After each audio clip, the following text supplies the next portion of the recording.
오늘도 건강지킴이 기운팜을 찾아주셔서 감사합니다. 기운팜 채널의 건강정보는 각종 언론기사, 전문 연구자료와 관련 논문 등을 분석해 작성됩니다. 사람의 나이, 질병의 유무 체질과 건강 상태는 모두가 다르고 개인의 현재 상태에 따라 다르기 때문에 유의하여 보아주세요. 자, 그럼 시작하겠습니다. 수제비, 순댓국, 칼국수, 추어탕, 나물무침에 한 숟가락 넣으면 맛을 더욱 고소하고 고급스럽게 바꿔주는 이것, 바로 들깨인데요. 그동안 들깨를 음식에 넣으면 좋지만 안 넣어도 그만인 그런 존재로만 여기셨다면 오늘 이 영상을 꼭 보셔야 합니다. 들깨는 우리 몸속에 있는 오장육부와 그리고 뇌까지 한꺼번에 살리는 종합선물 세트 같은 약용식품이기 때문입니다. 한의학에서는 오래전부터 들깨의 약성에 주목하고 다양한 질환의 치료에 활용해 왔는데요. 식료본초라는 고의서에서 들깨는 중기를 보익하고 혈맥을 통하게 하며 정수를 채워준다라고 하였고, 동의보감에서는 들깨는 뼛속에 있는 골수를 보해주고 몸속의 독소를 제거해 혈액을 깨끗이 하며 또 기침을 멎게 하고 가래를 없애는 데 도움을 주며 더불어서 대장을 원활하게 해서 변비를 치료하는 약재로도 쓰여왔습니다. 최근에도 들깨에 대한 연구와 효능을 많이 찾아볼 수가 있는데요. 들깨가 어떻게 우리 몸을 두루두루 이롭게 하는지 지금부터 집중해 주셨으면 합니다. 첫 번째, 들깨를 꾸준히 섭취하면 뇌신경을 튼튼히 하는데 굉장히 도움이 됩니다. 그 이유는 들깨가 오메가-3의 제왕이기 때문입니다. 오메가-3는 등푸른 생선 같은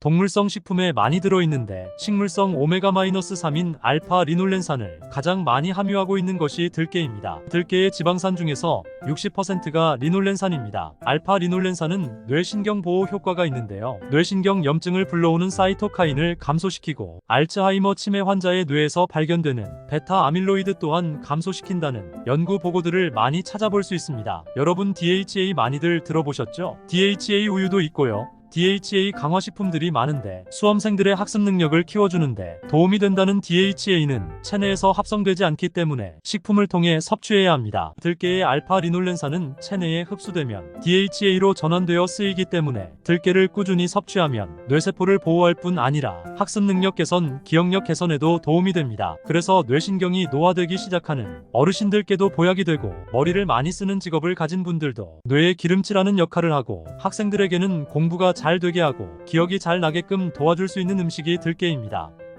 두 번째로, 들깨를 꾸준히 드시면 심장과 혈관의 노화를 막을 수 있습니다. 제가 조금 전에 들깨의 알파 리놀렌산이 체내에 흡수되면 DHA로 바뀐다고 했는데 DHA와 더불어 EPA로도 전환이 되거든요. 추운 지방에 사는 에스키모인들이 심장 혈관이 딱딱해지는 관상동맥 경화증이나 허혈성 심장질환 발생률이 낮은 이유를 추적해봤더니 바로 이 EPA가 풍부한 생선을 주로 섭취하기 때문이었다고 하는데요. EPA는 혈소 파능집을 억제하는 작용을 해서 혈전 생성을 억제하고 혈관을 튼튼하게 만들어주는 효능이 있습니다. 그래서 미국 심장협회에서는 우혈성 심부전, 관상동맥 질환, 허혈성 뇌졸중, 심장 돌연사의 위험을 감소시키기 위해 매주 12회 오메가-3 지방산이 풍부한 생선을 섭취할 것을 권고하고 있는데, 생선에 들어있는 오메가-3보다 들깨는 이보다 훨씬 더 많은 오메가-3을 함유하고 있습니다. 물론 식물성 오메가-3는 동물성 오메가-3보다 생체 이용률이 다소 떨어지긴 하지만 그럼에도 들깨는 여전히 혈전 생성을 예방해서 혈관이 막히지 않게 하고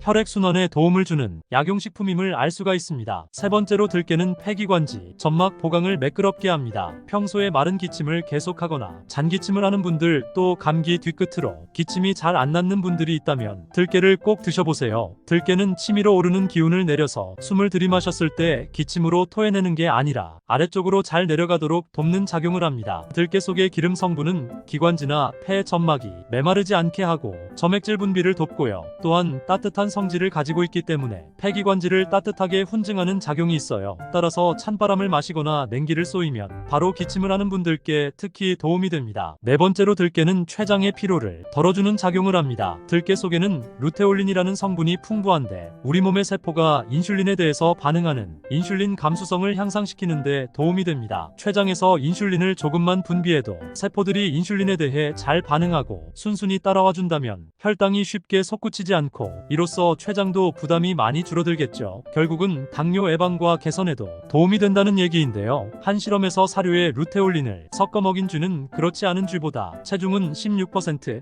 체지방은 31% 감소하고 지방간은 15% 정도 개선됐다는 연구 결과도 있습니다. 체지방과 지방간 또한 인슐린 저항성을 높이는 주요한 원인이기 때문에 시너지 효과가 있는 것이죠. 다섯 번째로 관절 때문에 고생하는 분들이 있다면 주목해 주시면 좋겠습니다. 관절염 때문에 가장 힘든 것이 붓고 아픈 통증이죠. 그래서 무릎이 아프거나 관절염 때문에 병원에 가면 처방받는 약이 진통제인데요. 우리가 흔히 먹는 브루펜, 탁센, 이지엔 같은 그런 비스테로이성 소염 진통제가 프로스타글라딘이라는 물질의 생성을 억제해서 통증을 제어하는 작용을 합니다. 그런데 들깨 속 오메가-3 지방산인 EPA 성분은 체내 염증을 일으키는 프로스타글란디의 생성을 억제하는 놀라운 작용을 합니다. 그래서 들깨를 꾸준히 섭취하면 천연진통제처럼 통증을 완화하는 데 도움이 됩니다. 이로 인해서 감기, 몸살로 인한 통증, 또한 염증으로 인한 통증, 관절염의 통증 같은 것을 다스리는 작용을 합니다. 여기까지 들깨의 효능을 알려드렸는데요. 그렇다면 이렇게나 좋은 들깨를 어떻게 먹어야 될까요? 들깨는 기름이 많은 씨앗입니다. 그 기름은 대부분 오메가-3 지방산인데 오메가-3는 공기와 접촉하면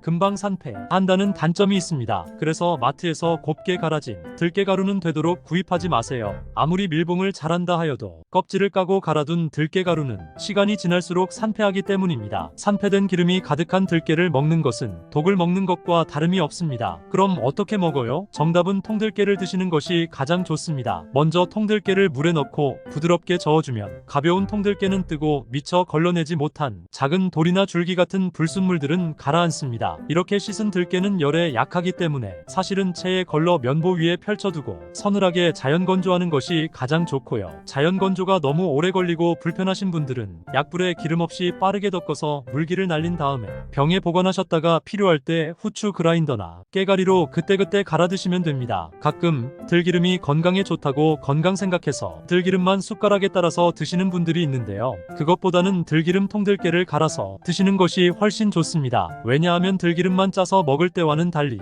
들깨의 식이섬유까지도 모두 섭취할 수 있기 때문에 변비를 해소하고 대변을 통해 콜레스테롤을 배출하고 독소가 배출되면서 피부가 맑아지는 효과까지 여러가지 이점을 동시에 얻을 수 있기 때문입니다. 그래서 통들깨를 드시는 게 좋은데 통들깨를 갈지 않고 섭취 시에는 반드시 꼭꼭 씹어서 입안에서 완전히 갈아서 드셔야 합니다. 딱딱한 들깨 껍질을 잘 씹지 않고 혹은 갈지 않고 그냥 삼키면 소화 흡수가 잘 되지 않고 그대로 배출되기 때문에 알피리놀렌산의 체내 흡수율이 떨어지게 됩니다. 들깨가 좋다고 말씀드리면 하루에 몇 스푼씩 과하게 드시는 분들이 꼭 있습니다. 그래서 주의사항도 알아두셔야 하는데요. 들깨는 과량 섭취하면 소화불량, 복통, 설사가 있을 수 있고요. 아무래도 고열량 식품이므로 뱃살이 찔 수가 있습니다. 하루 적절 섭취량은 1020지 하루 2스푼입니다. 그리고 들깨는 성질이 따뜻하기 때문에 체질적으로 열이 많은 체질은 장기 복용 시 주의가 필요합니다. 급성 관절염이나 급성 기관지염, 급성 폐렴에는 안 좋을 수가 있기 때문에 피하시는 게 좋습니다. 들깨를 가정에서 가장 많이 섭취하는